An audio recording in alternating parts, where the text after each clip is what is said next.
So what is up, guys? I've had the OnePlus 6 for over 2 months now, and in this video I want to share with you my experience using this device. Let's begin by talking about the design and how it's held up, and overall it's been kind of mixed for me. Here's why.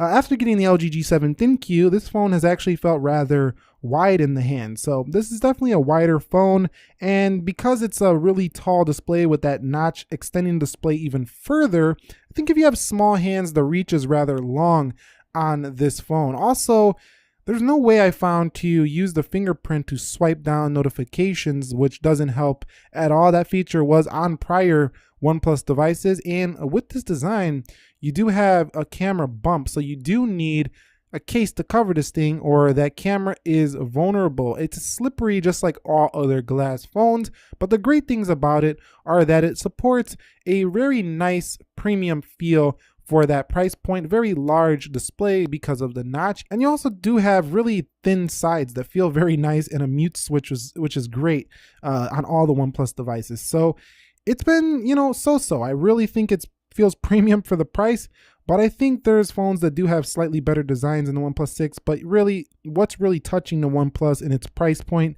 Not many phones, if any. Over 2 months talking about the body and the build of this phone, 177 grams, so it's about the, iPhone 10 weight, to be honest, but because it's a little bit more balanced across the body, it doesn't feel like as heavy as an iPhone 10. This phone also does have splash resistance, no IP rating for the OnePlus 6, and it hasn't really scratched at all, so that's a good thing. You do have a nice Gorilla Glass 5 on this phone, so it's a DCI-P3 display as well. So overall, the body and the build of this phone, I think, has been pretty fantastic over the past couple of months. Not much to complain about there. Again, I just think because the camera bump, it's a little bit vulnerable, and I did get a little scratch up in the corner, a little scuff, but that was my own fault, so I'm not going to fault it there for none of those reasons said. 102 ppi is where this phone, I don't really dig it too much, because I really do like those higher res screens that get up in the 500 pixels per inch. I know a lot of people say that doesn't matter, but when I put this next to a Pixel 2 XL, I put this next to an LG G7 ThinQ, I put this next to a Galaxy S9 Plus, I can see that higher resolution easily on that text. So OnePlus 6 has a great calibrated display, AMOLED, beautiful colors for video.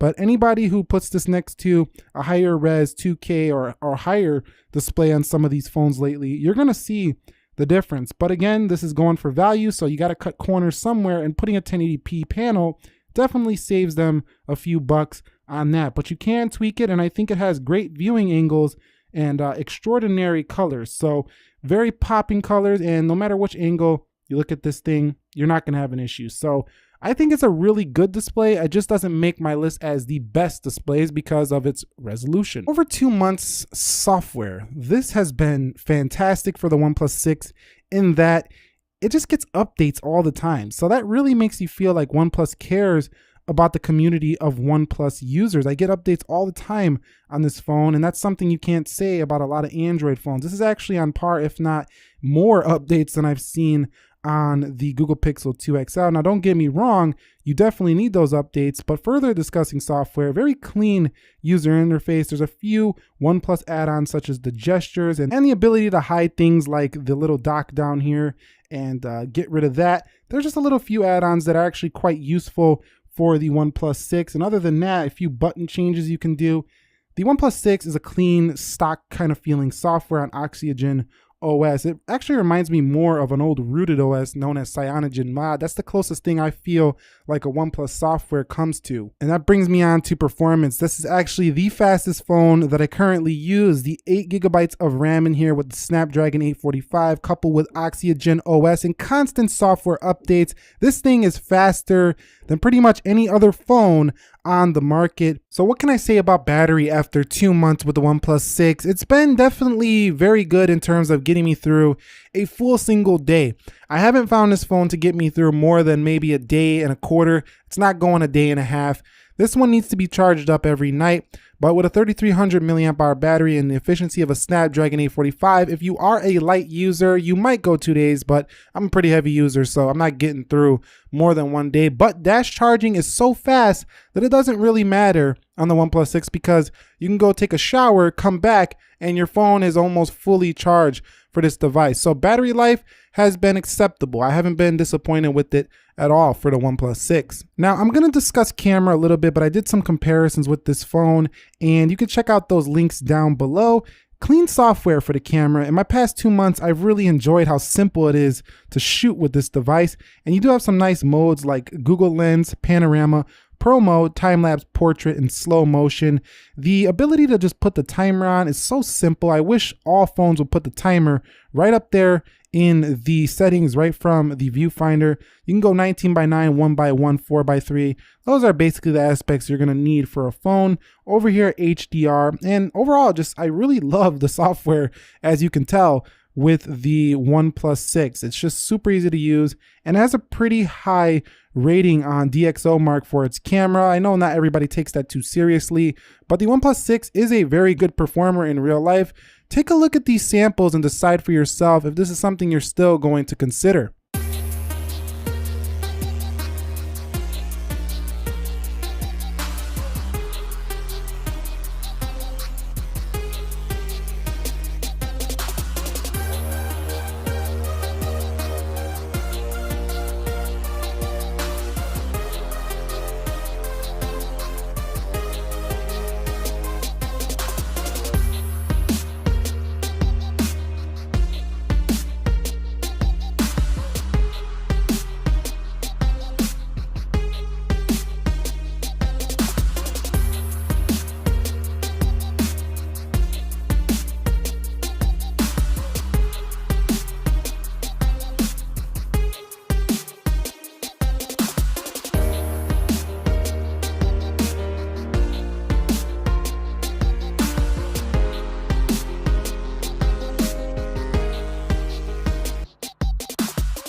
Moving on to audio, I didn't really like the audio for this phone. It has a decently loud speaker, but it gets covered up easy, and this is one of its biggest pitfalls.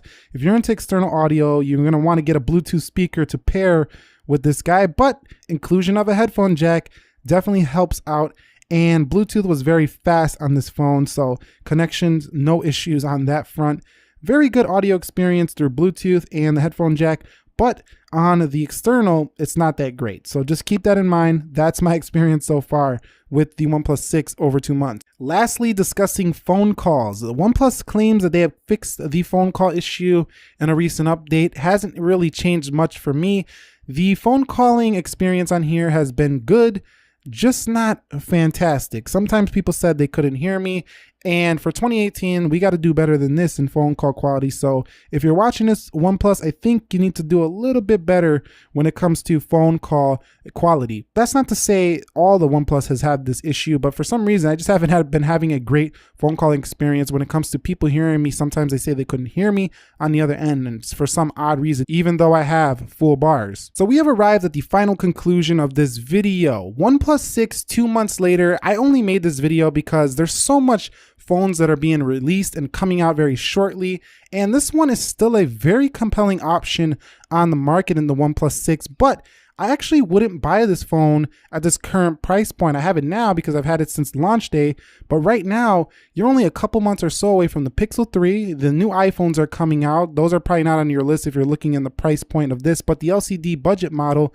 might be more competitive with the OnePlus 6, and the OnePlus 6T is probably going to drop in a few months. So buying this right now, it's kind of a hard place. I think the best time to buy a OnePlus is when they first release. But if you got your eyes set on the OnePlus 6, it's a pretty stellar performer in most areas, and everything that I said I didn't like about it, it's just nitpicking little things. This phone offers a fantastic value at a fantastic price point. It's basically just as good as a phone you're going to pay twice as much for. If you guys want to see more content related to this device, I have shot quite a few videos. I'll link them down below, some speed tests, some camera comparisons, and I think I did a camera review on this one as well. Any more video suggestions, feedback, questions, let me know. I do use these phones in the real world, so I can help you out with that. And if I can't get back to you, people in the community using these devices will answer your comments, so don't feel afraid to ask a question. If you found this video helpful, entertaining, informing, enjoyable, do me a favor, click that like button for me. And if you're new here, consider subscribing for more. Thank you very much for watching. Helping you to master your technology.